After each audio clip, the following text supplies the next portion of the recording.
8째 날이 지났습니다. 앞으로 이틀이 더 남았는데 그 중에서도 단지 하루만 더 진지하게 수행할 수 있게 됩니다. 이 수행법대로 여러분이 열심히 올바르게 수행한다면 이 하루조차도 충분합니다. 많은 이로움을 얻게 됩니다. 또 하나 중요한 사항은 수행법을 올바르게 이해해야 한다는 것입니다. 집으로 돌아가서도 이 수행법대로 올바로 수행하고 여러분의 삶 속에 올바로 적용할 수 있도록 말이죠. 그렇지 않고 여러분이 열심히 그리고 진지하게 수행할지라도 올바르게 수행하지 않는다면 이 수행을 통해 얻을 수 있는 유익함을 놓치게 될 것입니다. 이 수행법의 두 가지 중요한 측면을 이해해야 합니다. 이 둘 다 모두 똑같이 중요한 것인데 바로 알아차림과 평정입니다. 이것들은 함께 나가야 합니다. 마치 새들의 날개처럼 크기와 힘이 있어서 똑같아야 하지요. 그렇지 않으면 새는 날 수가 없습니다. 우마차의 두 바퀴처럼 그들은 크기와 힘에 있어서 똑같아야 하는데 그렇지 않으면 작동하지 않습니다. 작동하지 않지요. 이 둘은 모두 똑같이 중요한 것입니다. 알아차림뿐만 아니라 평정도 말이죠. 여러분이 알아차리기는 하는데 평정을 지키지 못한다면 목적은 성취되지 않습니다. 반면에 평정을 지키기는 하는데 감각을 알아차리지 못한다면 이 또한 목적을 성취할 수 없지요. 여러분이 외부 세계에 존재하는 실제를 거치고 분명한 실제를 알아차린다면 이것도 좋은 것이긴 하지만 그러나 이것은 빗바사나가 아닙니다. 여러분의 육체적 구조나 정신적 구조에 관계한 거친 실제들도 마찬가지인데 모든 육체적 활동을 포함한 육체적 구조를 여러분이 알아차리고 마음속에 상당히 뻑뻑한 거친 감정이 올라오는 것 같은 정신적 구조를 알아차리는 것도 도움은 됩니다만 이것은 깨달은 분의 가르침이 아닙니다. 그분께서는 몸에 일어나는 감각들과 함께 수행하라고 하십니다. 붓다 이전에도 스승들이 있었습니다. 부처님과 동시대에도 많은 스승들이 있었고요. 붓다 이후에도 많은 스승들이 있었습니다. 어떤 부도덕한 행위와 관계했던 몇 사람을 제외하고는 그들 대부분이 감각기관의 대상들에 대해 반응하지 마십시오. 모양이나 형태나 색깔이나 빛이나 소리나 냄새나 맛이나 감각이나 생각 등 이들은 유쾌할 수도 있고 불쾌할 수도 있지만 그것들에 대해 반응하지 마십시오. 갈망을 일으키지도 말고 혐오감을 일으키지도 마십시오. 라고 같은 것을 가르쳤던 성스러운 사람들이었습니다. 이러한 가르침은 고타마 부처님이 새롭게 제시하신 것이 아닙니다. 그것은 그분의 깨달음이 아닙니다. 그분의 깨달음은 문제의 핵심으로 들어갔다는 데 있습니다. 많은 사람들이 갈망과 혐오가 이러한 6가지 감각기관들의 대상들로 인하여 일어나기 때문에 즉 6가지 감각기관과 그들이 대상들의 중요성을 두었었던 것입니다. 표면적 차원에서 이것은 진실입니다. 그러나 붓다의 발견은 즉 6가지 감각기관이 각각 그 대상들과 접촉한다는 것과 이러한 접촉에 의해 유쾌하거나 불쾌한 감각이 몸에 일어나기 시작한다는 것과 즉 갈망과 혐오는 몸에서 일어나는 감각들을 경험하고서 일어나기 시작한다는 것이었습니다. 바로 이 연결고리가 사라져 버렸던 것이죠. 그래서 많은 사람들이 갈망과 혐오로부터 벗어나기 위해 노력했습니다만 그것은 단지 표면적 차원에서의 노력이었습니다. 그 뿌리는 결코 터치되지 않았던 것이죠. 그들은 그 부정성들의 뿌리를 뽑기 위해서는 몸에 일어나는 감각적 차원에서 수행해야 한다는 것을 깨닫지 못했습니다. 이것이 바로 가장 깊은 차원에서 고통을 제거하는 고타마 붓다께서 인류에게 공헌하신 부분입니다. 이것을 잃어버린다면 우리의 알아차림은 완벽한 알아차림이 아닌 것입니다. 몸에 일어나는 감각들을 알아차리고 불쾌한 것이든 유쾌한 것이든 이러한 감각들에 대해 평정을 지키는 것은 우마차의 두 바퀴와 같은 것입니다. 이것들은 새들의 두 날개와 같은 것이죠. 이 둘 모두가 여러분의 성장을 위해서 크기와 힘이 똑같아야 합니다. 여러분은 호흡을 아주 작은 범위에서 관찰하기 시작했습니다. 부탁께서 이렇게 수행하라고 하시는 뒤에는 어떤 의미가 있습니다. 넓은 범위에서 호흡을 지켜보는 수행을 한다면 마음은 그만큼 예민해지지 못할 것입니다. 마음은 여기저기서 통증이나 압박감, 열기 따위와 같은 오로지 아주 거친 감각만 느끼게 될 것입니다. 이런 식으로는 마음이 결코 섬세해질 수가 없지요.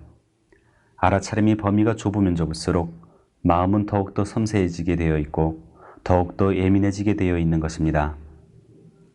3일째가 되면서는 이 작은 범위에서 어떤 감각을 느끼기 시작하는데 여러분은 범위를 더욱 좁혔고 그곳에서 감각을 느끼게 되었던 것입니다.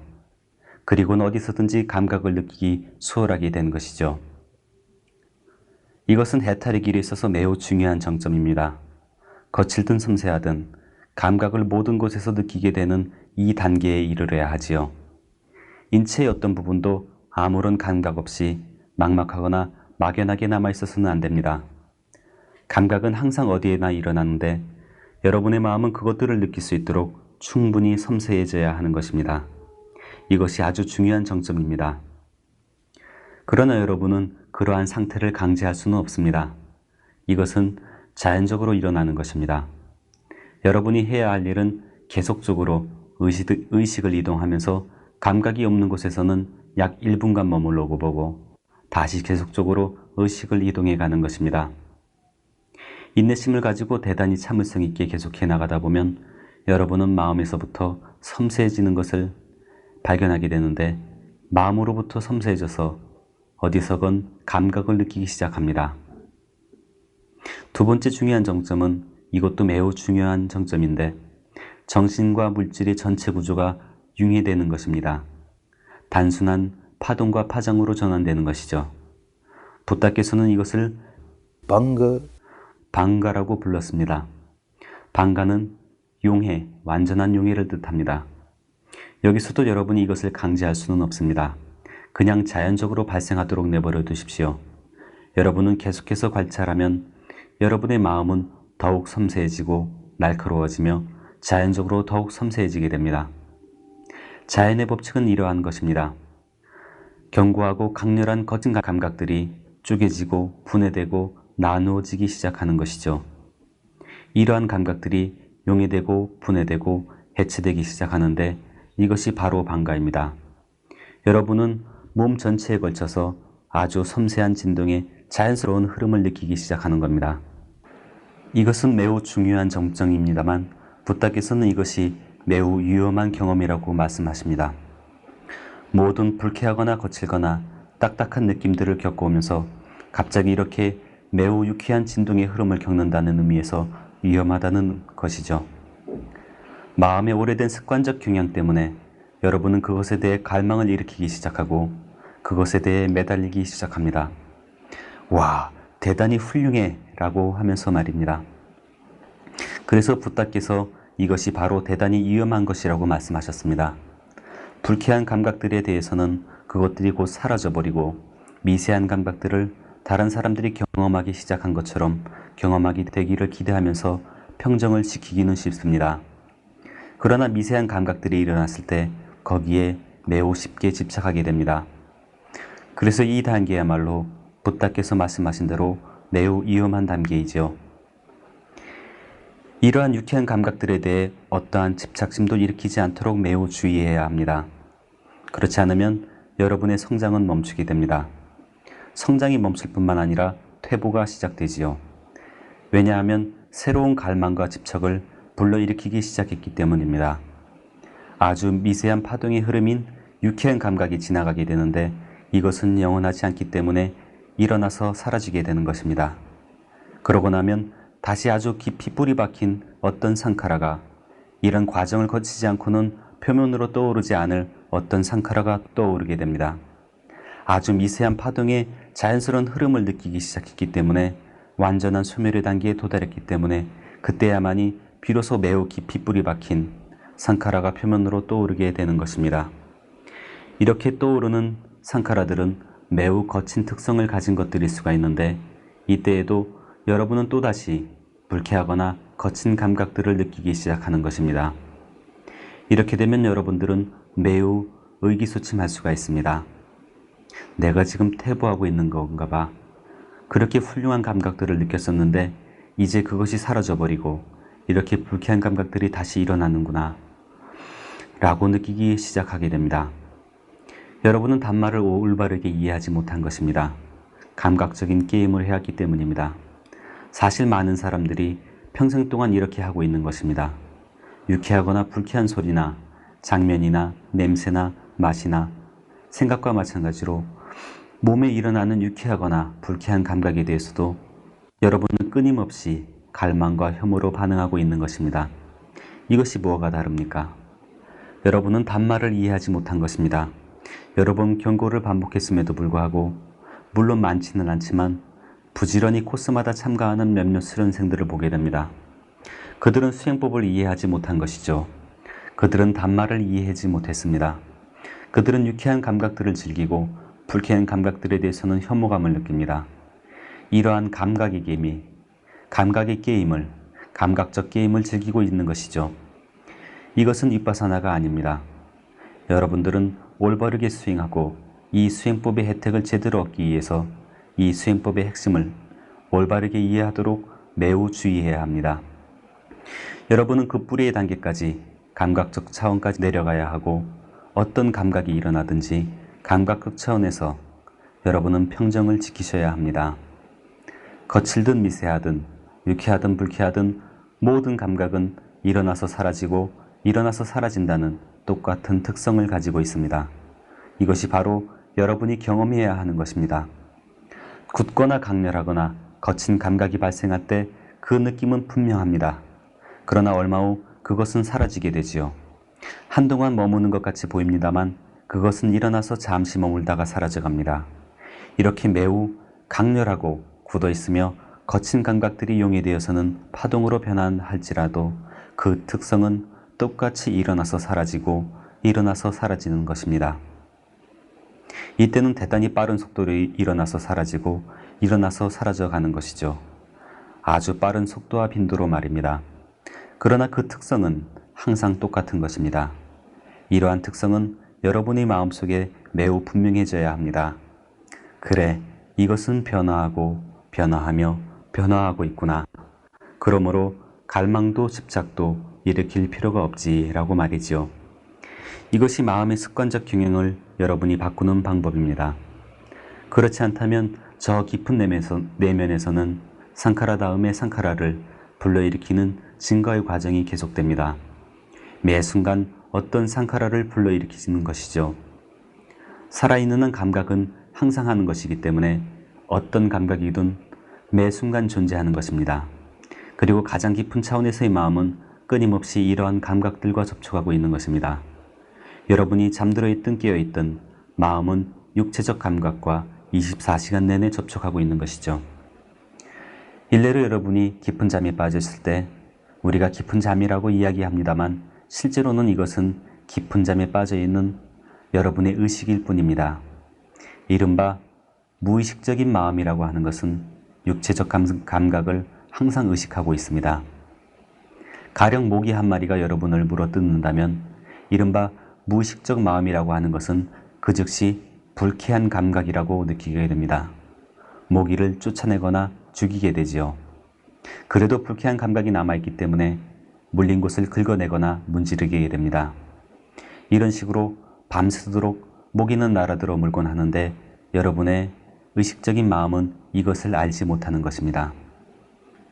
이것은 의식과 무의식 사이에 커다란 장벽이 있다는 것을 보여줍니다. 마찬가지로 여러분이 깨어있을 때 여러분의 의식적 마음은 매우 거친 차원에서 바깥 대상들에게 몰두하고 있을 것입니다. 그러나 이른바 무의식적인 마음은 계속적으로 육체적 감각과 접촉하고 있으며 그것들에 대해서 끊임없이 반복하고 있는 것입니다. 어디선가 압박감을 느끼면 그 무의식적인 마음은 반응을 합니다. 어디선가 통증을 느끼면 반응을 하지요. 어디선가 가려움을 느껴도 이것은 반응을 합니다. 이 반응은 끊임이 없습니다. 이것은 무의식적 마음의 습관적 경영이 되는 것입니다. 마음의 저 심연에서부터 이러한 습관적 경향을 바꾸지 않는 한 여러분의 고통으로부터 벗어날 수 없는 것입니다. 여러분은 단지 나무의 가지나 이파리나 꽃이나 열매 등을 다듬을 수 있을 뿐입니다만 그 뿌리는 건강하지 못하고 썩어가고 있는 것입니다. 뿌리가 건강하지 못하면 여러분의 나무는 결코 건강해질 수가 없는 것입니다. 여러분의 의식적인 마음은 무의식적 마음이 건강하지 못한 이상 이것 또한 건강해질 수가 없는 것입니다. 그래서 부다께서는 우리가 마음의 가장 깊은 무의식적 단계에서 수행해야 한다는 것을 발견하셨습니다. 이것이 여러분이 시작해 오신 것이죠. 마음의 가장 깊은 차원에서 수행해야 한다라고 하는 이 점은 여러분의 마음속에 항상 남아 있어야 합니다. 많은 종류의 명상법들이 있습니다. 그것들을 비난하고자 하는 것은 아닙니다만 이 수행법의 관계에서는 우리는 마음이 저 깊은 지면에서부터 곧바로 수행하기 시작하는 것입니다. 그래서 여러분이 만일 이 마음의 가장 깊은 지면을 놓쳐버린다면 목적은 성취되지 않게 됩니다. 왜냐하면 상카라 뒤에 상카라를 불러일으키는 증가의 과정이 계속되기 때문이죠. 여러분이 갈망이나 혐오의 상카라를 불러일으키는 순간마다 그리고 무지의 상카라를 불러일으킬 때마다 여러분은 무엇이 진행하고 있는지를 알고 있지 못합니다. 이것이 바로 고통입니다. 모든 상카라가 고통이지요. 증가의 법칙이 존재합니다. 바깥 세상에서도 식물의 세계에서도 이 증가의 과정이 존재하지요. 마찬가지로 저 깊은 내면에서도 증가의 과정이 존재합니다. 그렇지만 이러한 증가를 멈추게 하고 습관적 경향을 변화시킬 수 있는 방법이 있습니다. 바깥 세계에서도 아주 작은 씨앗, 거대한 바니안 나무의 씨앗도 열대지방에서는 바니안 나무라고 하는 거목이 있는데 이것은 아주 조그만 깨알 같은 씨앗을 갖고 있습니다. 이 깨알 같은 씨앗이 그 거대한 바니안 나무를 잉태하고 있는 것이죠. 그래서 이것이 심어지면 나무가 자라서 아주 크게 되는 것입니다. 그리고 수세기 동안 머물며 장수하게 되는 것입니다. 씨앗 하나가 나중에는 열매를 맺게 되는데 계절마다 수백 수천의 열매를 맺습니다. 그리고 이 수세기 동안 수천만의 열매가 이 씨앗 하나로부터 자라나는 것이죠. 이 나무의 수명이 제 아무리 길다 할지라도 늙어서 썩어가며 죽어 넘어질 때가 옵니다. 더 이상 열매를 맺지 못하는 것이죠. 외견상으로는 씨앗 하나가 수천 개의 열매를 맺었다고 이야기할 수도 있습니다만 그런다고 해서 이야기가 끝나는 것은 아닙니다. 왜냐하면 증가의 법칙이 계속되고 있기 때문입니다. 이것이 어떻게 계속되고 있는지 이해해 보십시오. 그 심어졌던 씨앗과 그 거대한 바니안 나무가 맺었던 열매들은 자연의 법칙이 그러하듯이 모든 열매는 그 씨앗의 똑같은 특성을 품고 있는 것입니다. 모든 열매가 씨앗을 갖고 있는 것이죠. 그리고 다시 이 씨앗 또한 거대한 바니안 나무를 잉태하고 있는 것입니다. 수백만의 열매와 수백만의 씨앗은 거대한 바니안 나무를 잉태하고 있는 것입니다. 이렇게 해서 끝없는 증가의 법칙이 계속되는 것입니다. 그러나 자연은 또한 어떻게 하면 우리가 이 증가의 법칙을 멈추게 할 수 있는가를 이해할 수 있도록 도와줍니다. 모든 씨앗이 거대한 바니안 나무를 잉태하고 있다는 것은 사실입니다. 그러나 이 씨앗은 기름진 옥토가 필요합니다. 이것은 물이 필요하고 비료가 필요하지요. 만일 여러분이 그 씨앗을 안반 위에 던져 뿌린다면 그것은 자랄 수가 없습니다. 그곳으로부터는 바니안 나무가 자라날 수 없지요. 그러나 우리의 문제점은 상카라들의 씨앗이 우리가 일단 심기만 하면 많은 것들이 자라나기 때문에 수천 수백의 상카라들이 계속된다는 사실입니다. 우리가 이 모든 씨앗들에게 아주 좋은 비료를 주고 있기 때문이죠. 그래 내 상카라야, 어서 어서 자라거라. 그래 내 고통이여, 너도 어서 자라렴. 어서 어서 자라거라 라고 하며 비옥한 옥토를 제공하는 것과 마찬가지입니다. 이게 바로 무지입니다. 이것이 우리가 계속 반복해온 것입니다. 이것은 마치 휘발유가 가득한 통을 운반할 때 바깥으로부터 불똥이 튀어서 그 불똥이 휘발유와 접촉하면 큰 폭발이 일어나는 것과 같은 이치입니다. 수천 수만의 새로운 불똥이 튀게 되지요. 여러분이 불러일으키는 그 불똥이 수천 수만의 불똥으로 되돌아오게 된다는 것을 이해하지 못하는 것입니다. 그렇기 때문에 불똥이 튈 때마다 여러분은 거기에다 휘발유를 갖다 붓는 것이죠. 계속해서 증가시키는 것입니다. 지적 차원에서 이러한 측면은 내게 매우 해롭지. 상카라를 불러일으켜서는 안 되겠어.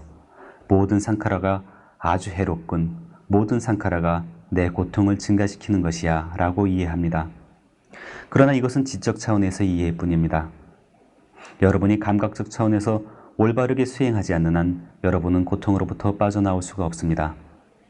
누군가 나를 태워버리려고 불을 지르러 오면 가장 좋은 것은 소화전을 준비하고 있다가 그가 올 때 소화전을 열어 그 즉시 불을 꺼버리는 것이지 라고 사람들은 매우 잘 이해하고 있습니다.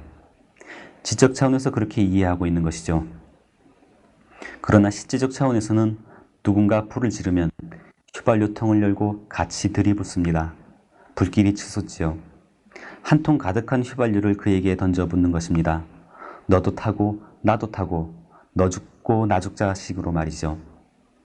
나중에 여러분은 그건 잘못한 것이야. 그렇게 해서는 안 됐지. 불이 났을 땐 휘발유가 아니라 물을 써서 그것을 꺼버렸어야 하는데 라고 깨닫습니다. 그리고는 전능한 여러분이 신에게 다가가서 제가 잘못을 저질렀습니다. 용서해 주십시오. 내가 나쁜 놈입니다. 라고 기도합니다. 그러나 그 다음번에는 여러분은 똑같은 실수를 반복합니다. 그 다음번에 똑같은 실수를 반복하지요. 여러분은 그것으로부터 자유로워지지 못한 것입니다. 왜냐하면 여러분은 내면 깊숙한 곳에서 무엇이 어떻게 진행하고 있는지 모르기 때문에 아무런 소용이 없게 되는 것입니다. 저 내면 깊은 곳에는 이러한 부정성에 대한 반응이 화산폭풍처럼 항상 도사리고 있습니다. 이것은 여러분이 몸에 일어나는 감각을 관찰하지 않는 한 그것으로부터 벗어날 수 없는 것입니다. 감각을 느껴야만 합니다. 이 수행법의 한 가지 중요한 점은 마음을 아주 날카롭고 섬세하게 만들어서 감각을 느낄 수 있어야 한다는 것입니다. 그리고 이 수행법의 또 다른 중요한 점 하나는 반응하지 않고 평정심을 지켜야 한다는 것입니다. 이것 또한 무상하구나, 이것 또한 무상하구나 하는 것을 이해해야 하는 것입니다. 이것은 잘못된 믿음이 아닙니다. 부탁께서 그렇게 말했다고 해서 받아들이지 마십시오. 전통이 그렇게 이야기한다고 해서 받아들이지 마십시오. 여러분의 경험을 통해서 일어나는 것은 조만간 사라져간다는 것을 발견하십시오. 일어나서는 사라지고 일어나서는 사라져가는 것입니다. 그리고 모든 것들이 용해되면 일어나고 사라지는 것이 엄청난 속도로 진행됩니다. 그러나 일어나고 사라지고 일어나서 사라지는 현상은 똑같은 것이죠. 이것이 바로 아니짜입니다. 이것은 무상한 것입니다. 이렇게 여러분들은 마음의 가장 깊은 차원에서 습관적 경향을 변화시키기 시작한 것입니다. 이것은 매우 중요한 것입니다. 이것을 이해하셔야 합니다. 자연의 법칙이라는 것은 여러분이 일단 새로운 상카라를 불러일으키지 않으면 오래된 상카라들이 표면 위로 떠오르기 시작해서 제거되어가는 그러한 것입니다. 여러분이 평정을 지킬 때 그 상카라들은 표면 위로 올라오고 여러분이 평정을 지킬 때 그것들은 더욱더 약해지고 더더욱 약해져서 날아가 버리는 것입니다. 이것이 바로 자연의 법칙이지요. 이것이 바로 부탁께서 깨달으신 것입니다. 이것이 그분이 발견하신 것이지요. 그분께서는 상카라 빠ccaya 빈냐나 상카라 빠ccaya 윈냐나라고 말씀하셨습니다. 이 연기법의 연결고리는 빈냐나 즉 의식인데 매 순간 이 의식이 일어나서는 사라지고 일어나서는 사라진다고 합니다. 그리고 가장 가까운 원인이 상카라인 것이죠. 여러분이 상카라를 불러일으킬 때마다 다음 순간 윈냐나 즉 의식이 일어나는 것입니다. 다시 여러분이 상카라를 불러일으키는 다음 순간 의식이 일어나고 여러분이 또다시 상카라를 불러일으키면 또다시 의식이 일어나는 것입니다. 이러한 식으로 이 연기의 사슬이 계속되는 것입니다. 생의 마지막 순간에 아주 강한 상카라가 그 고개를 쳐들고 강력하게 밀고 나올 것입니다. 윈냐나가 다음 생에 튀어오르게 되는 것이지요. 그리고는 이것이 계속됩니다. 또 계속되는 것입니다. 이러한 진리가 부처님에 의해 발견되었습니다. 그런데 이것을 어떻게 멈출 수 있겠습니까? 상카라를 계속적으로 불러일으키는 한 이러한 윤회의 흐름은 계속될 것입니다. 새로운 상카라를 불러일으키지 않게 되면 자연적으로 그 반대 과정이 시작될 것입니다. 일례로 정신과 물질의 흐름은 삶의 흐름입니다. 정신과 물질 말입니다. 물질의 존속, 이 물질의 흐름을 위해서는 어떤 물질적인 음식을 제공해야 합니다. 이러한 물질적인 음식의 도움으로 계속 존재할 수 있는 것이죠. 그리고 마음의 흐름을 위해서도 정신적인 음식인 상카라를 제공해야 합니다. 그때야만이 이 정신이, 마음이 계속될 수 있는 것입니다. 가령 어느 날 여러분이 음식을 먹지 않고 굶었다고 합시다. 단식을 한 것인데 그럼에도 불구하고 이 삶이라고 하는 흐름이 계속됩니다. 이틀 동안 단식하기로 했는데 삶이 계속됩니다. 5일이 지나고 10일이 지나고 한 달 동안, 2달 동안 단식을 했습니다. 그러면 오랫동안 음식을 섭취 않았기 때문에 육체는 그 기능을 정지하게 되지요. 그런데 이렇게 오랫동안 음식을 먹지 않았는데도 왜 이렇게 오랜 기간이 걸리는 것이죠? 왜냐하면 축적된 영양분들이 남아있었기 때문입니다. 여러분이 축적해왔던 것은 어떤 것이든, 그것이 지방이든 그 외의 어떤 것이든 소모되기 시작하는 겁니다. 그리고 그러한 것조차도 완전히 소모되고 나면 더 이상 제공할 수 있는 에너지원이 없게 되는 것이죠. 그래서 죽는 것입니다. 같은 원칙이 마음의 흐름에도 적용이 됩니다. 상카라를 계속적으로 불러일으키는데 육체를 지탱하게 하는 음식은 24시간 동안 한 번만 섭취를 해도 육체를 건사할 수가 있습니다. 그러나 마음의 흐름이 계속되기 위해서는 그 음식은 매 순간 섭취되어야 합니다. 매 순간 섭취되어야 하지요. 그런데 이 수행을 통해서 여러분들은 더 이상 음식을 섭취하지 않는 방법을 배우는 것입니다. 가령 일순간 여러분이 어떤 음식도 섭취하지 않았다고 합시다. 여러분이 어떤 감각을 경험했는데 태연히 미소 지으며 아니짜 아니짜 합니다. 갈망하거나 혐오하지도 않고 무지하지도 않은 것입니다. 단지 알아차리며 반응하지도 않고 어떤 상가라도 불러일으키지 않는 것이죠. 그러나 마음의 흐름은 아직 멈춰지지 않습니다. 그 다음 순간에도 또 그 다음 순간에도 여러분이 어떤 상카라도 불러일으키지 않는 것입니다. 또 그 다음 순간에도 어떤 상카라도 불러일으키지 않습니다. 그러나 마음의 흐름은 계속됩니다. 어떻게 이것이 계속되겠습니까? 똑같은 원칙이 여러분의 오래된 상카라들에게도 적용이 됩니다. 여러분들이 삶의 흐름에 어떤 새로운 상카라도 제공하지 않으면 오래된 것들이 표면으로 떠오르게 되는데 이것들이 표면 위로 떠오르면 새로운 윈냐나, 즉 식이 떠오르게 됩니다. 여기서도 다시 어떤 상카라도 불러일으키지 않으면 오래된 상카라가 표면 위로 떠오르고 새로운 윈냐나가 떠오르지요. 이런 식으로 이것은 계속 유전합니다.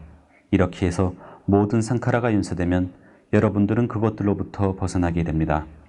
모든 고통으로부터 자유롭게 되는 것입니다. 이러한 원리가 있는 것이죠. 그러나 경험에 의해서만이 어떻게 이렇게 오래된 상카라들이 표면 위로 떠오르게 되는가를 이해하게 되는 것입니다. 가령 여러분이 성냄의 상카라를 불러일으켰다고 합시다. 생화학적 반작용이 시작되기 때문에 여러분은 매우 불쾌한 감각이 주변을 온통 감싸게 된다는 것을 발견하게 됩니다.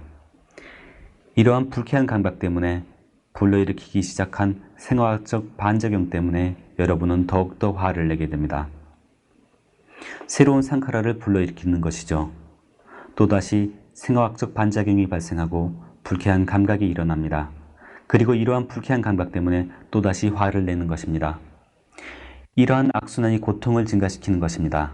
계속해서 계속적으로 상카라 뒤에 상카라를, 상카라 뒤에 상카라를 불러일으키는 것이죠. 여러분이 화를 내면 그 결과로서 어떤 생화학적 반작용이 시작됩니다. 매우 불쾌한 감각이 시작되는 것이죠. 그런데 여러분이 여기에 반응하지 않으면 한동안 이것은 계속됩니다만 여러분이 또다시 반응하지 않으면 습관적 경향이 변화하기 시작합니다. 습관적 경향을 변화시키기 위해서는 감각적 차원에서 마음의 심연으로 내려가서 반응하지 않아야 합니다. 여러분들은 어떻게 이것이 그 오래된 상카라 덩어리들을 깨끗하게 소멸시키게 되는지를 이해하게 될 것입니다. 또 다른 예가 있는데 여러분이 장작더미를 가지고 있습니다. 그것에 불을 지폈는데 그 불에 장작을 계속 던져 넣습니다. 계속 불타오르는 것이죠. 거기다가 장작을 더욱 얹어 놓습니다. 새로 얹어 놓으면 그 불길은 이 새로운 장작을 소모시키기 시작합니다. 오래된 장작 조각들은 깊숙이 묻히게 됩니다. 한층 한층 불꽃은 솟아오르게 됩니다. 장작을 새로 얹으면 그만큼 밑으로 더 쌓이게 되지요. 그런데 여러분이 더 이상 장작을 올려놓지 않으면 불길은 그때 그 안에 남아있는 장작들을 소모하기 시작합니다. 그러나 얼마 후 불길은 그 모든 연료들을 소모하게 될 것입니다. 사람들은 다양한 방법으로 어떻게 오래된 상카라가 제거되는가 하는 이러한 원리를 이해하고 있습니다. 어쨌든 이 상카라는 제거됩니다. 그런데 어떻게 이것이 제거됩니까? 30년 전경 서구로부터 어떤 과학자가 나의 스승님께 온 적이 있습니다. 그 사람은 내 친구의 친구였습니다. 그는 버마의 부정적인 습관적 경향으로부터 벗어나서 평화롭고 조화로운 삶을 살도록 가르치는 수행법과 스승이 있다는 것을 알게 되었습니다. 그동안 쌓였던 모든 마음의 부정성들이 이 수행법에 의해 제거된다는 것을 알았지요. 그리고 과학자의 한 사람으로서 그는 어떻게 이럴 수 있는지를 점검하고 싶어 했던 것입니다. 그래서 버마에 왔던 것입니다. 나의 스승님께서는 초심자들에게 대개 11코스 이상 기한을 주지는 않으셨습니다. 그러나 어쨌든 그분께서는 이것이 특별한 경우라는 결론을 내리셨습니다. 그래서 그 사람에게 장기 코스를 바로 허락하셨던 것이죠. 열흘간 아나빠누를 수행했는데 가끔 우리는 그가 명상을 하고 있을 때 바닥으로부터 15cm가량 동동 튀고 있는 것을 보게 될 정도로 그렇게 강한 반응이 시작되었습니다. 나의 스승께서는 미소 지으실 뿐이었습니다. 하루는 그분께서 나에게 가서 그가 어떻게 명상하고 있는지 보고 오너라 하고 말씀하셨습니다. 그곳에는 각 개인이 명상할 수 있는 독실이 있었는데 나는 그가 사용하고 있는 독실의 창틈을 통해서 그가 어깨를 받치고 거꾸로 선 채로 전신이 어떤 귀신에 사로잡힌 것처럼 떨고 있는 것을 보았습니다. 어떻게 했겠습니까? 나는 스승님에게 달려가 무슨 일이 일어났는지를 말씀드렸습니다. 그분께서는 웃어넘기실 따름이셨습니다. 좋아, 그렇게 내버려 둬. 그에게 좋은 일이야 라고 말씀하셨습니다. 그래서 그렇게 계속 진행했지요. 나중에 우리는 그가 우주산업의 연구학자였다는 것을 알게 되었습니다. 그 사람은 핵탄두를 장착한 대륙간 탄도미사일을 개발해서 생산하도록 협조했었지요.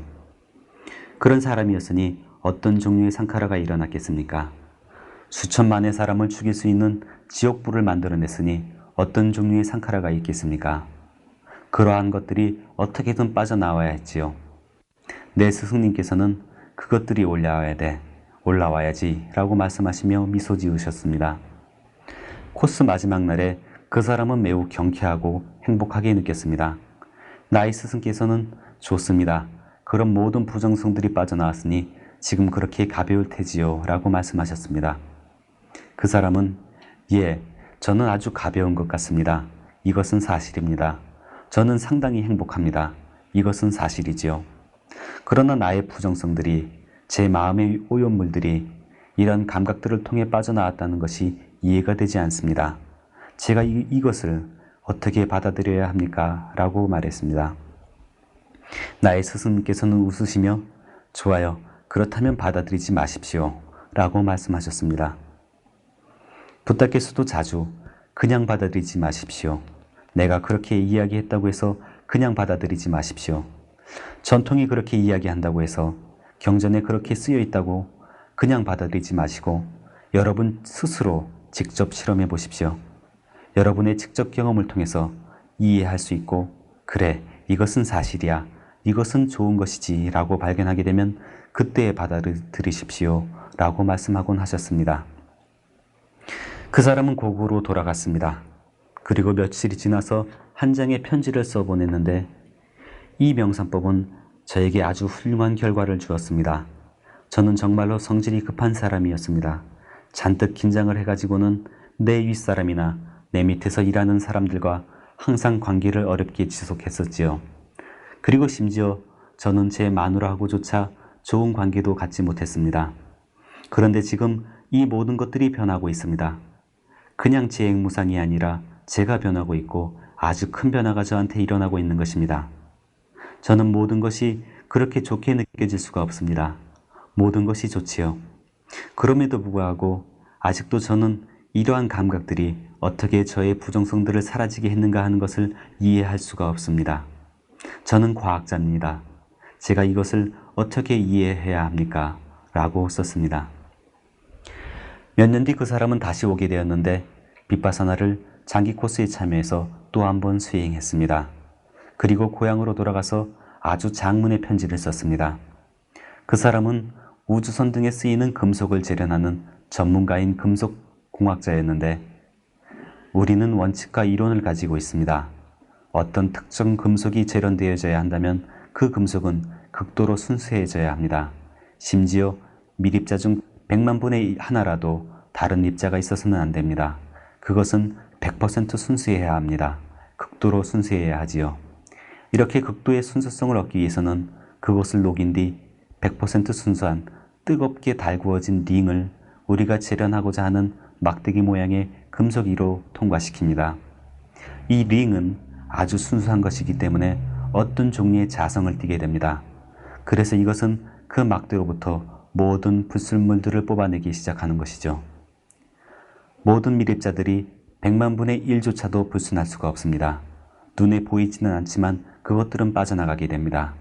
나머지 밀입자들은 잘 배열이 되어서 이 금속은 상당한 강도를 갖게 되는 것입니다. 라고 하는 편지를 썼습니다. 그렇습니다.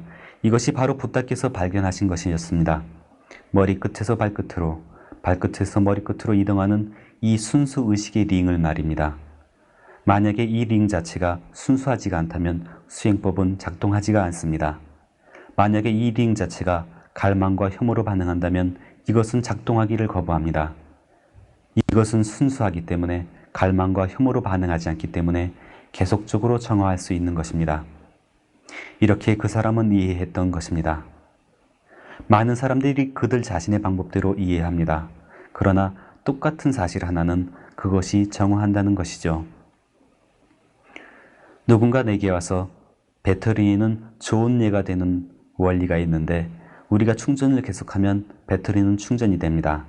그 다음 우리가 충전을 그만두면 배터리는 자동적으로 방전되기 시작하지요.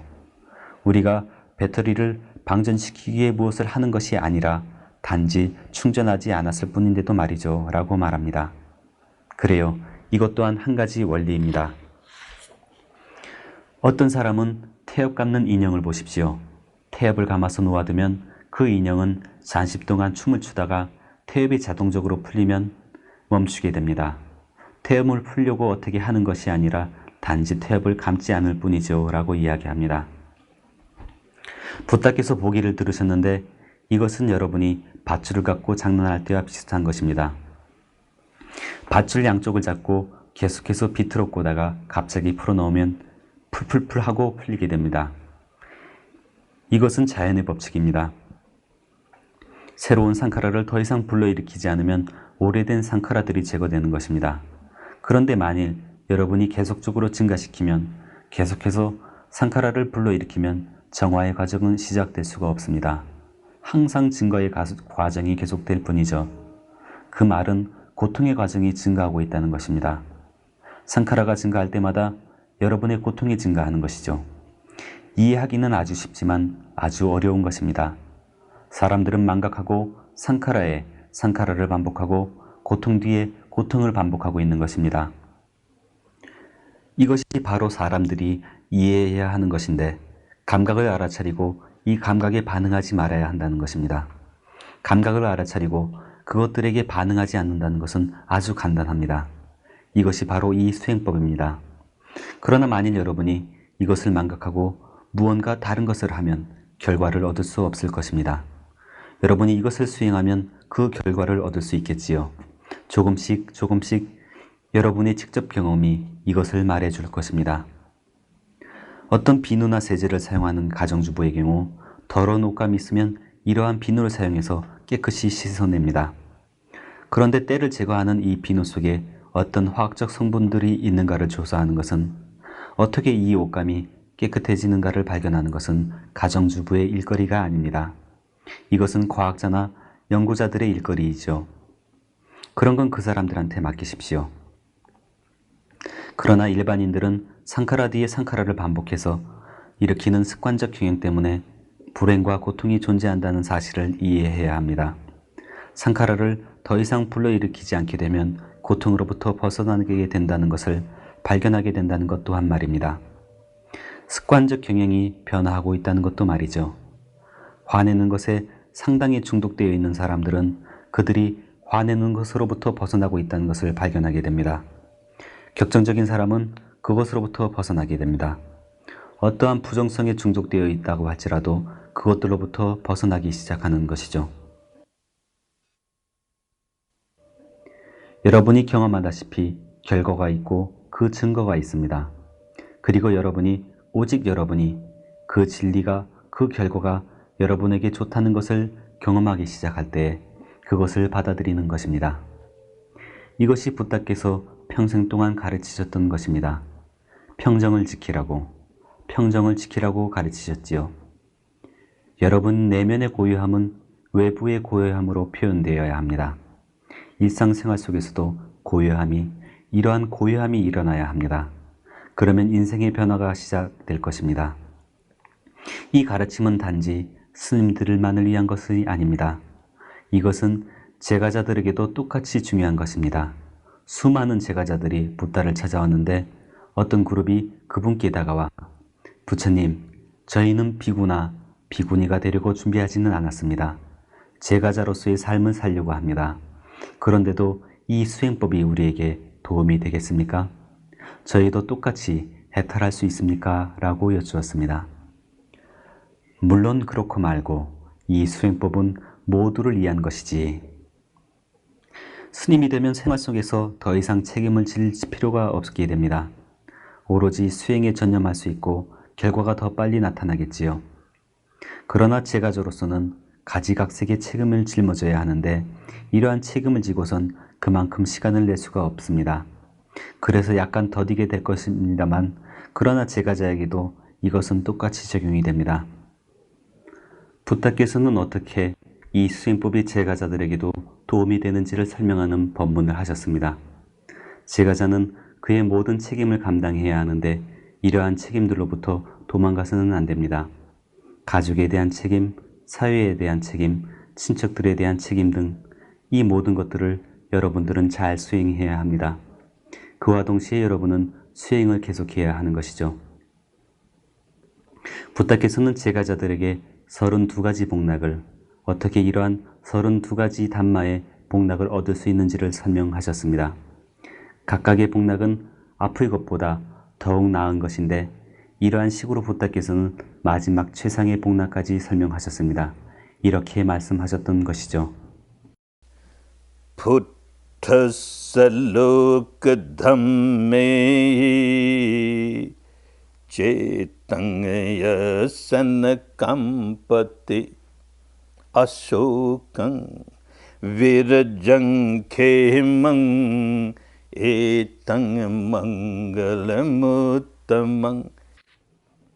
에땅망갈무따망 이것이 바로 인생에 있어서 최고의 지복이라는 뜻입니다.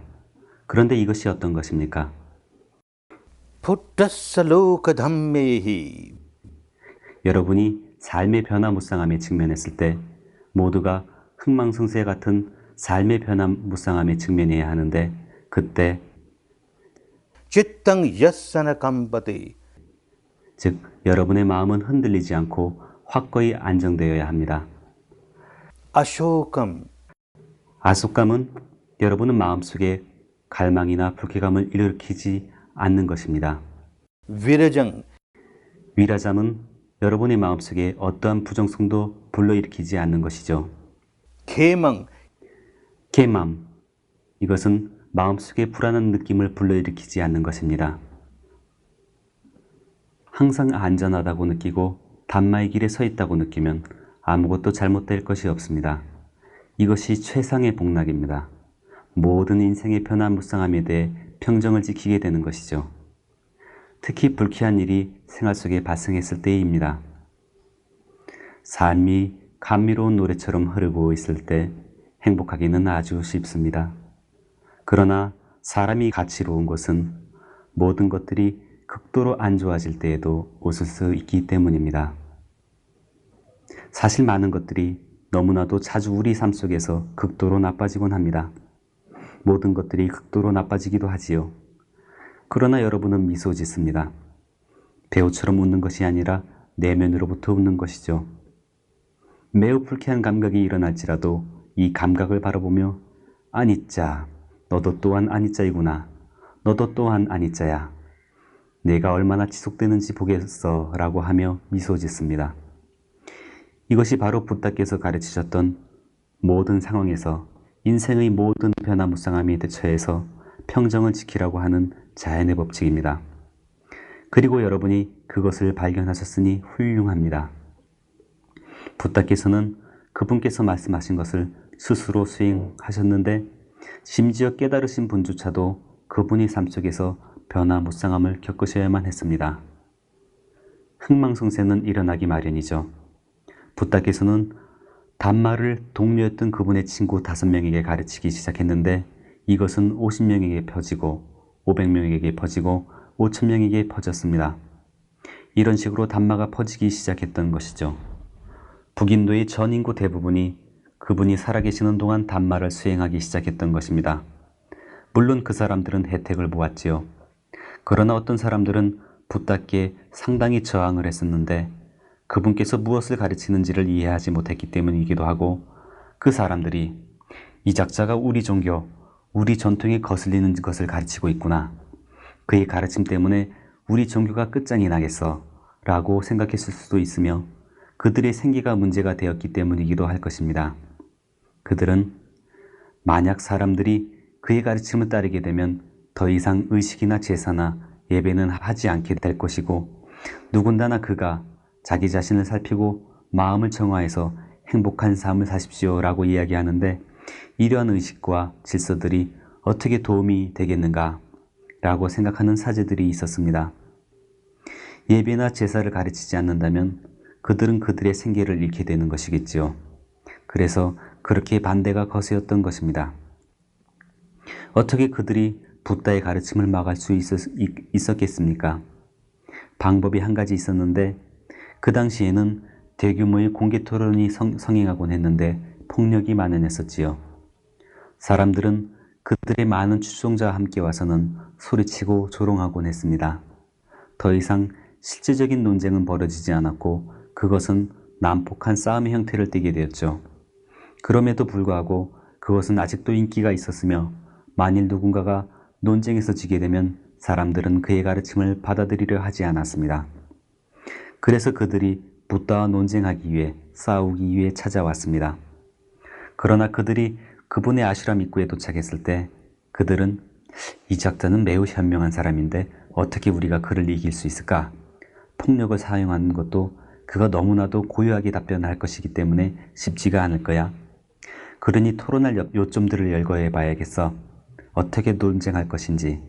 그리고 우리들 중 한 사람을 리더로 선출해야지. 자네가 리더를 해봐. 아니 자네가 해봐. 라고 하며 머리를 극적거리기 시작했습니다. 그들 중 한 사람이 좋아, 내가 리더를 하지. 그래, 모든 요점들을 한번 적어보자고 라고 말했습니다. 그래, 모든 요점들을 적도록 하자. 자, 당신은 머리카락을 길게 따내리지 않았습니다. 그래요, 그렇습니다. 그 당시에 모든 운전자들은 머리를 길게 따내렸었습니다.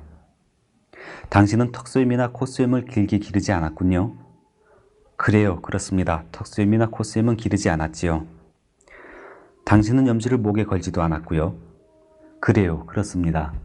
당신은 허리둘레에 사슴이나 어떤 동물의 가죽을 두르지도 않았습니다. 그래요, 그렇습니다. 당신은 젤을 몸에 바르지도 않았군요. 그래요, 그렇습니다.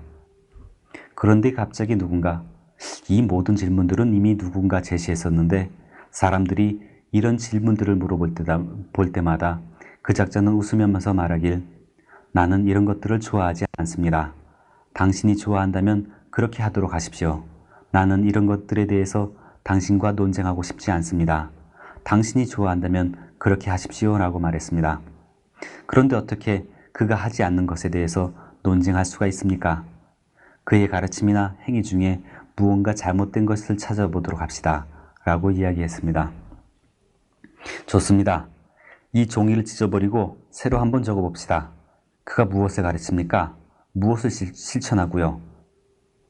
그 양반은 신라, 즉 계율을 가르치고 계율을 실천합니다. 그것에 대해서 어떻게 따지고 들 수가 있습니까? 계율은 훌륭한 것인데 도덕적인 삶을 살며 다른 사람에게 그러한 삶을 살라고 가르치는데 그것 가지고 우리가 따지고 들 수는 없지 않습니까? 그 밖에 뭐 다른 거 없나요? 그 양반 사마디를 가르치던데요. 그게 뭡니까? 마음을 통제한다고 합니다. 마음을 통제한다고요? 나는 수년간 노력했어도 마음을 통제할 수 없었는데 누군가 마음을 통제하도록 할 수 있는 방법을 알고 있다면 그것은 훌륭한 것 아닙니까? 어떻게 그것에 대해 우리가 싸울 수 있겠습니까? 안 되지요. 그 밖에 뭐 다른 거 없습니까?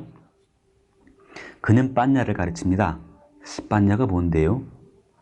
모든 마음의 부정성들이 사라지게끔 하는 과정입니다. 부정성들이 사라진다고요? 내 부정성들은 조금도 사라지지 않았는데 부정성들이 사라진다면 이거 훌륭한 거 아닙니까? 이 점에 대해서 우리가 어떻게 싸울 수가 있습니까? 이것도 안 됩니다. 뭐 다른 거 없습니까? 더 이상은 아무것도 없는데요. 그 외에는 언급하지 않거든요. 그 양반 맨날 나는 신라 사마디 빤냐 를 가르치고 실천한다.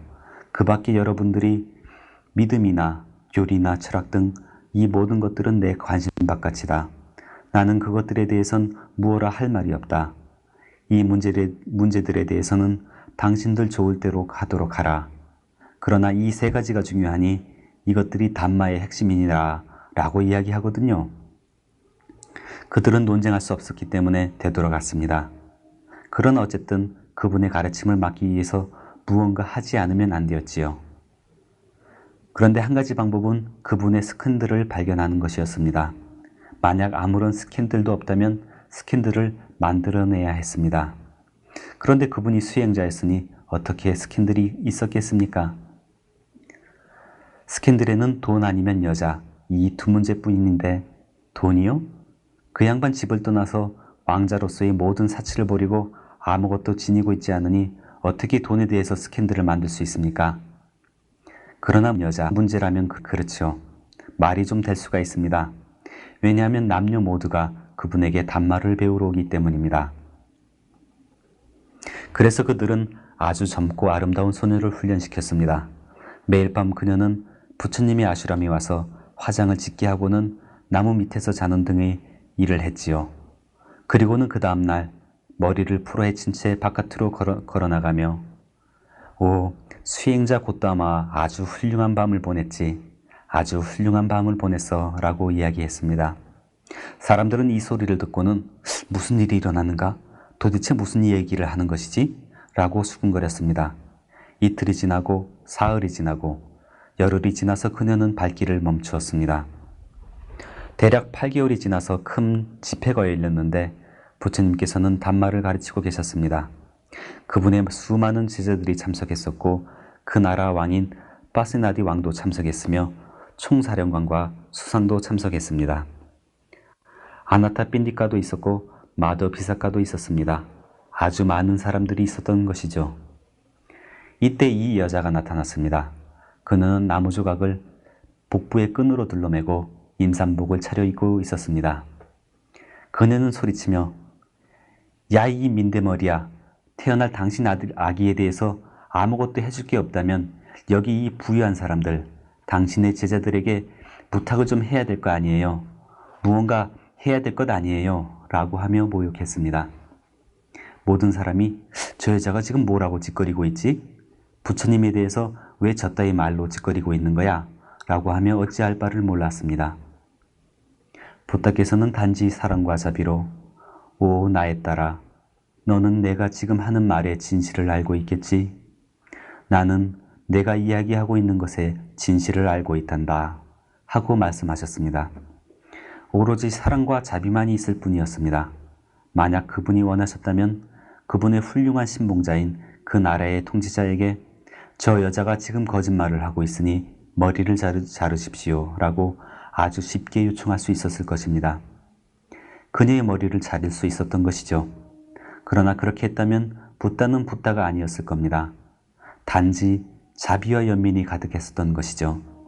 이런 자비의 파동이 일어났고 그녀는 매주 초조해지고 신경질적이 되어서 끈이 풀어지게 되었는데 나무 조각이 떨어져 버린 것입니다. 담마가 작용했지요.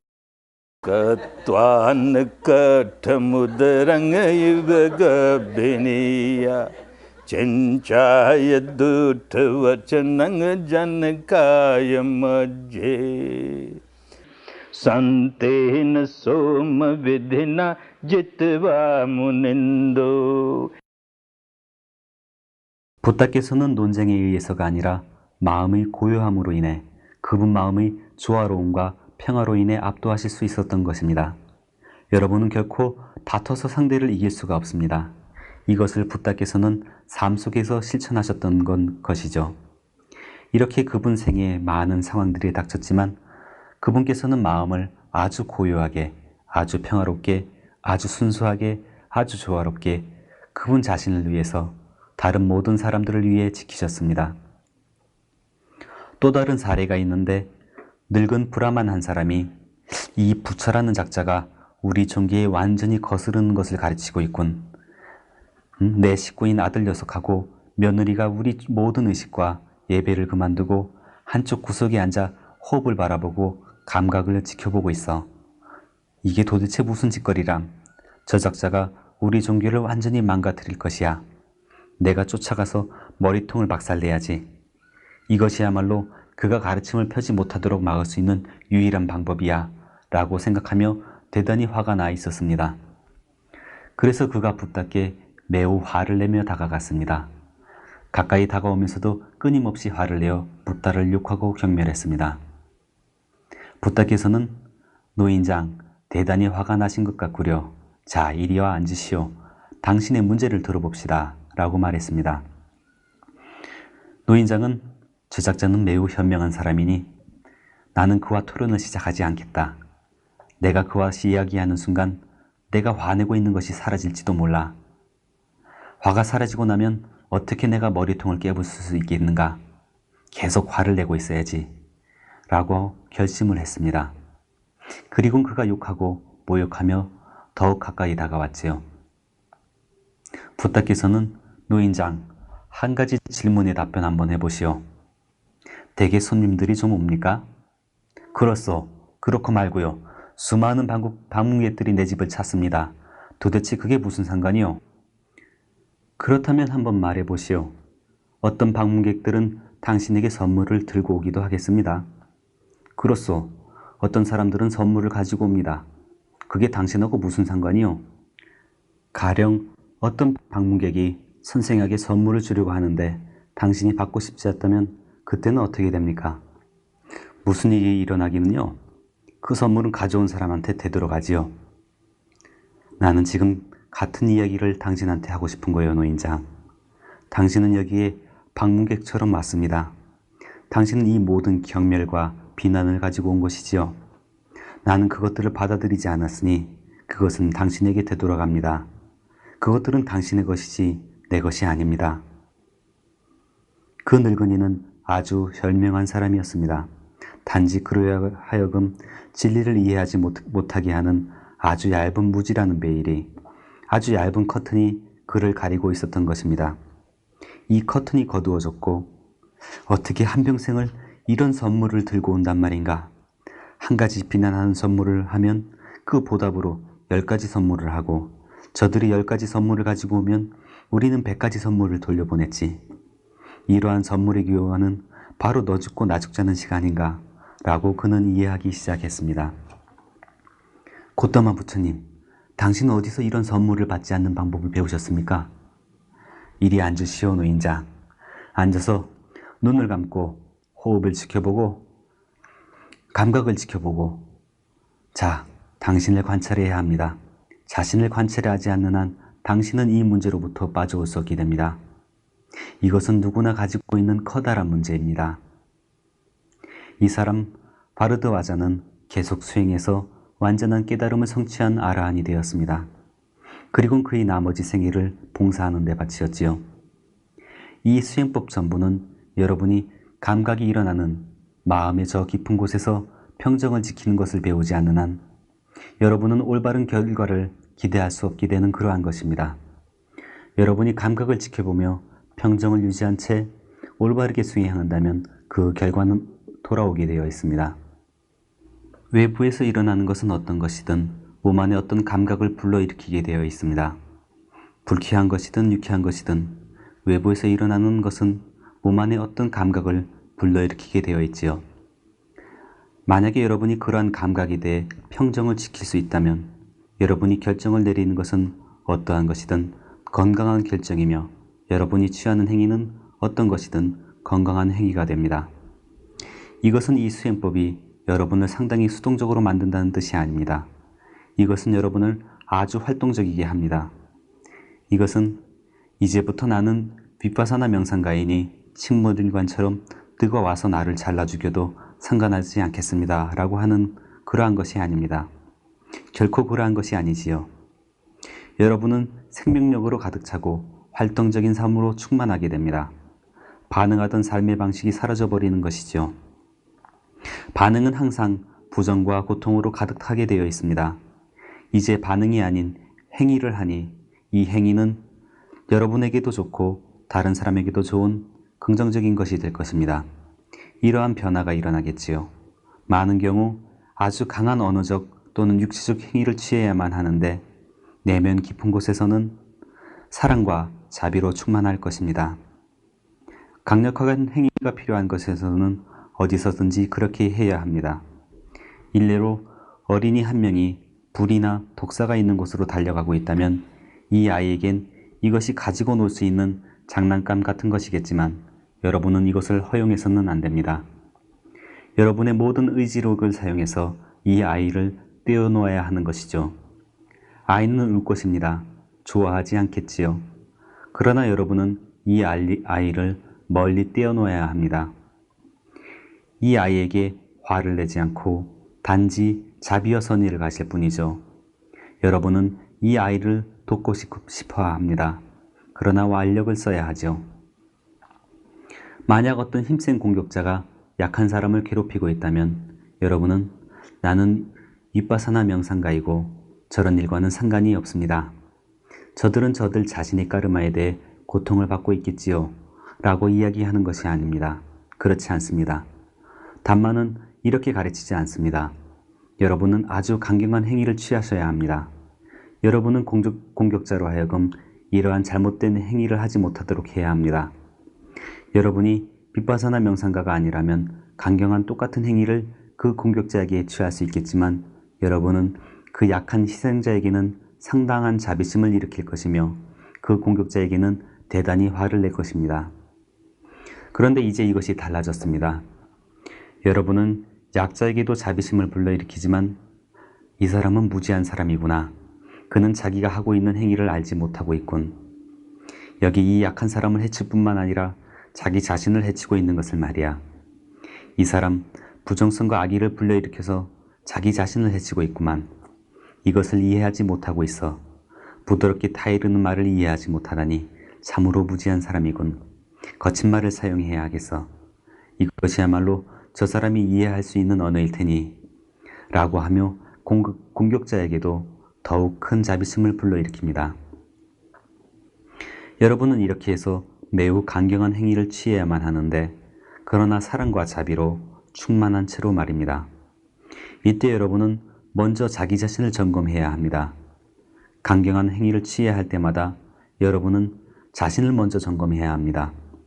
자기 자신을 점검하고 그래서 바깥 상황 때문에 내가 이런 감각을 경험하는구나. 여기 이러한 감각이 일어나는데 나는 그것들에 반응하지 않을 것이다. 그리고 내가 강경한 행위를 취하려고 하는 이 사람에 대해서 단지 자비심을 일으켜야지 라고 되살피십시오. 그리고 나면 이 수행법이 여러분을 위해 작용하기 시작할 것입니다. 나의 스승 사야지 우바키님의 일생 동안 많은 사례가 발생했는데 이것을 이야기해 보겠습니다. 가끔 그분께서는 아주 강경한 행동을 하곤 하셨습니다. 때론 그분과 가깝지 않은 사람들은 무슨 윗바사나 스승이 저런 사람이 다 있어? 저 양반 아주 강하게 소리를 지르는구만. 어떻게 저럴 때가 있지? 라고 하며 의심하곤 했습니다. 그러나 그분과 아주 가까웠던 사람들에게는 그분이 화를 낼 때는 마음속에는 일말의 화냄도 일으키지 않으나 단지 대단히 화난 것처럼 보인다는 것이 분명하게 이해되었었지요. 내면 깊은 곳에서는 단지 사랑과 자비만 있을 뿐이었습니다. 물론 그분께서는 정부 관청에서 일하실 때에도 그러하시듯 명상센터에서도 매우 규율이 엄한 분이셨습니다. 규칙이나 규율이 어떠한 것이든 모든 수련생들은 규율에 따라서 수행해야만 했습니다.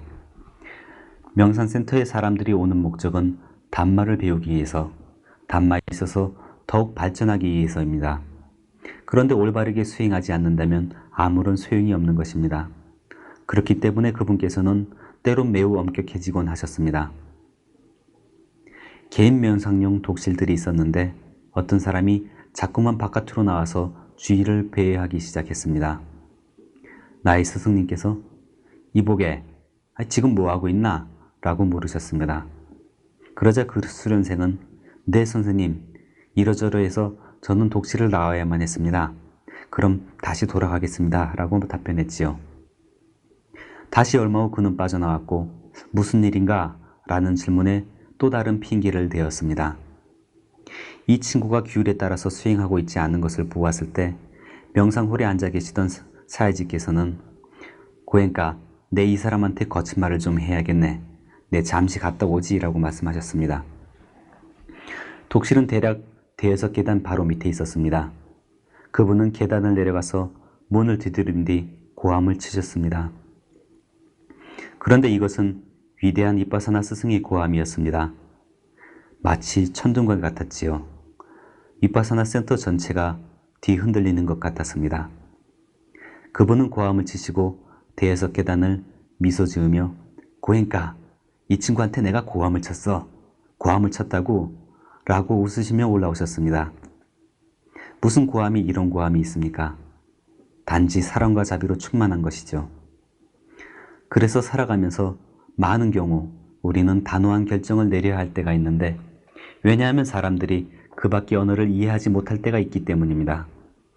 이렇게 단호한 결정을 내립니다만 항상 사랑과 자비와 선의로 함께 해야 합니다.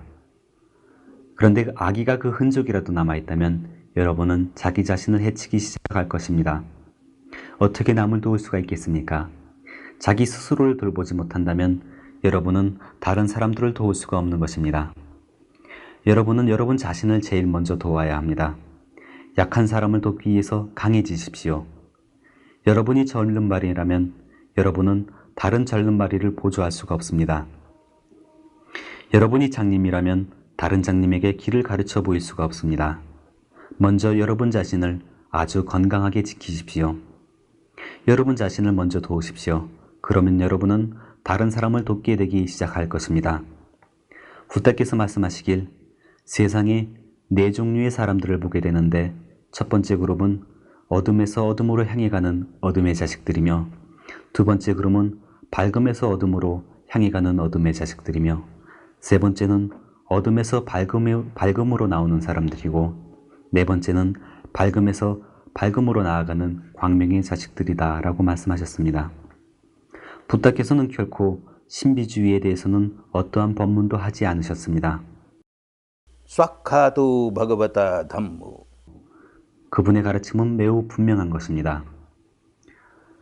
그래서 그분께서는 사람들이 그 의미를 다르게 해석할 수 있는 소지가 있는 말씀을 하실 때에는 즉시 그 뜻을 설명하셨습니다. 여기서 어둠이란 무엇입니까? 밝음은 또 무엇이고요? 어떻게 사람들이 한 극단에서 다른 극단으로 치달려갑니까? 첫 번째 그룹은 어둠에서 어둠으로 달려가는데 누군가가 다방면으로 이를테면 건강이나 돈이나 가족이나 사회적 문제들로 상당히 고통을 받고 있습니다. 온통 주위가 고통으로 가득 찬 것이지요. 이것이 바로 어두운 삶입니다. 행복이라고는 찾아볼 수가 없지요. 그리고 매 순간 이 사람은 단지 화내고 증오하고 화내고 증오할 뿐입니다. 아내게 때문에 내가 이런 공경에 처했어. 누구누구 때문에 내가 이렇게 곤란을 겪고 있다고 라고 원망하면서 말이죠. 이렇게 누구누구에게 화를 내고 아무개를 증오하며 악의를 불러일으킵니다. 이미 어둠이 존재하는데 어둠의 씨앗을 또 심는 것입니다. 이미 고통이 존재하는데 고통의 씨앗을 심고 있는 것이죠. 이러한 성냄이나 증오나 악의는 단지 고통만을 불러일으킬 뿐입니다. 그래서 그 사람의 미래는 또다시 고통으로 가득 차게 되는 것입니다. 현재도 고통받고 미래도 고통받을 것입니다. 현재도 어둡고 미래도 어두울 것입니다. 두 번째 그룹은 밝음에서 어둠으로 달려가는데 밝음이란 경제적으로나 가정적으로나 건강상이나 사회적으로 아주 행복한 상태에 있는 것입니다. 사회에서도 좋은 지위를 갖고 있는 것이죠. 그러나 이 사람들은 대단히 이기적이고 자기중심적인 정신 나간 삶을 살고 있습니다. 다른 사람들은 모두가 쓸모없는 인간들이야. 나는 아주 똑똑하지. 그래서 내가 이렇게 행복한 것이고 나는 돈과 명예와 힘과 지위를 모두 가지고 있지. 라고 다른 사람들을 징용하면서 말입니다. 다른 사람들을 미워하면서 자기는 행복해합니다. 과거의 좋은 까르마 때문에 현재 좋은 일들만 주변에 있지만 그가 매 순간 심고 있는 것은 고통의 씨앗뿐입니다. 그래서 밝음으로부터 이 사람은 어둠으로 달려가는 것이죠. 밝음에서 어둠으로 달려가는 것입니다. 세 번째 사람은 첫 번째 사람과 비슷한데 주변이 온통 고통으로 가득 차 있습니다. 그러나 내면에는 지혜가 있지요. 그래, 과거의 나쁜 까르마 때문에 지금 이러한 고통을 겪고 있겠지. 빚을 다 갚아야지. 아니짜, 아니짜, 아니짜 하며 나는 계속해서 윗바사나를 수행해야지. 내가 고통받고 있는 이유는 이 사람 때문인 것 같지만 이 사람이 내 고통의 참된 원인은 분명 아닐 거야. 그는 단지 어떤 역할을 하는 도구일 뿐이지. 이 사람이 아니라면 다른 사람을 통해서도 나는 고통받아야 했을 것이야. 라고 생각하며 여유있게 생각합니다. 그래서 이 사람은 그 대상에게 단지 사랑과 자비를 불러일으킵니다. 사랑과 자비의 씨앗을 심고 있는 것이죠. 상당한 어둠이 깔려 있었습니다만 미래는 밝음을 잉태하고 있습니다. 조만간 이 어둠이 사라질 것이고 그렇게 되면 밝음만이 기다리고 있겠지요. 지금 이 사람이 심고 있는 씨앗은 밝음의 씨앗입니다. 이것은 밝음을, 행복을 가져올 것입니다. 그리고 네 번째 부류는 밝음에서 밝음으로 나아가는 사람들입니다. 경제적으로든 건강상으로든 사회적으로든 가정적으로든 모든 것들이 갖춰져 있습니다. 그러나 이 모든 것들은 과거의 좋은 까르마 때문이겠지. 내가 행한 까르마가 아무리 좋을지라도 이것들 또한 영원한 것은 아니지. 그 열매가 영원한 것이 아니기 때문에 언젠가는 멈추게 될 것이야. 그러니 지금 내가 행하고 있는 일들에서 다른 사람들의 유익을 위해, 다시 말해서 나와 내가 부양해야 될 사람들의 생계 유지와 그리고 그 밖 사람들의 유익을 위해 내가 가지고 있는 돈과 지위와 권력과 역량들, 이 모든 것을 활용해야지 라고 생각하는 지혜를 가지고 있습니다. 그래서 항상 이 사람들은 사랑과 자비와 선의를 일으킬 뿐입니다. 이러한 사람들의 모든 행위는 언어적이든 육체적이든 정신적이든 다른 사람들의 이익을 위한 것입니다. 이런 사람은 밝음의 씨앗을 심고 있는 것이죠. 그래서 밝음으로부터 밝음으로 향해 나아가고 있는 것입니다. 행복으로부터 행복으로 나아가고 있는 것이죠. 우리는 첫 번째나 두 번째 부류에 속해서는 안 되겠습니다. 세 번째 아니면 네 번째 부류에 속해야 하지요. 세 번째 속하거나 네 번째 속하는 것은 우리 임의대로 결정할 수 있는 것이 아닙니다. 때론 과거의 까르마들 때문에 우리네 삶은 어둠으로 짙게 두루어질 수도 있습니다. 때론 과거의 까르마로 인해서 우리네 삶은 밝게 빛날 수도 있습니다. 그러나 우리는 지금 현재 까르마의 주인인 것입니다. 부다께서는 아따히 아따노 나토 아따히 아따노 가티 라고 말씀하셨습니다. 당신이 그 어느 누구도 아닌 바로 당신이 자신의 주인입니다. 그리고 여러분은 그 어느 누구도 아닌 여러분의 미래의 주인인 것입니다. 과거에 무슨 일이 일어났었건 그것은 지나간 것입니다. 그러나 지금 여러분들은 나중에 불행을 초래하게 될 상카라를 단 하나라도 불러일으켜서는 안 됩니다. 여러분은 여러분 자신의 주인입니다. 그러니 현재의 주인이 되십시오. 미래는 단지 현재의 소산일 뿐입니다. 여러분이 현재의 주인이 될 때, 여러분이 현재를 단마로 충만하게 할 때 미래는 자동적으로 행복하게 되는 것입니다. 어둠이 낄 틈이 없는 것이죠. 그러니 현재 순간의 통제력을 개발하십시오. 이것이 바로 빗바사나입니다. 이 순간 나는 내 자신의 주인이다. 나는 고통의 씨앗을 심지 않겠다. 어둠의 씨앗을 심지 않겠다. 나는 오로지 나에게도 좋고 다른 사람에게도 좋은 밝음의 씨앗, 행복의 씨앗을 심겠다라고 생각하며 현재 순간의 주인이 되십시오. 여러분이 올바로 수행하고 있는지 점검하십시오. 그러면 그 좋은 결과는 뒤따라오게 되어 있는 것입니다. 수행법을 올바로 이해하십시오.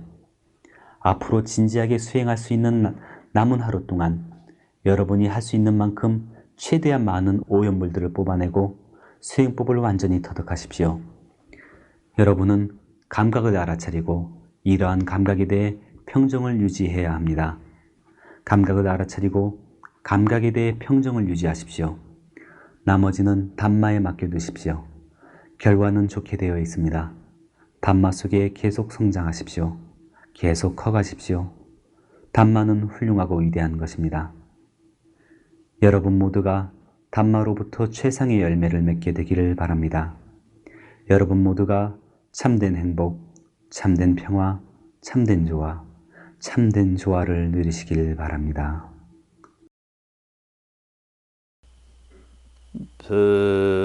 Bhavad Sarva Mangalam Bhavad Sarva Mangalam Bhavad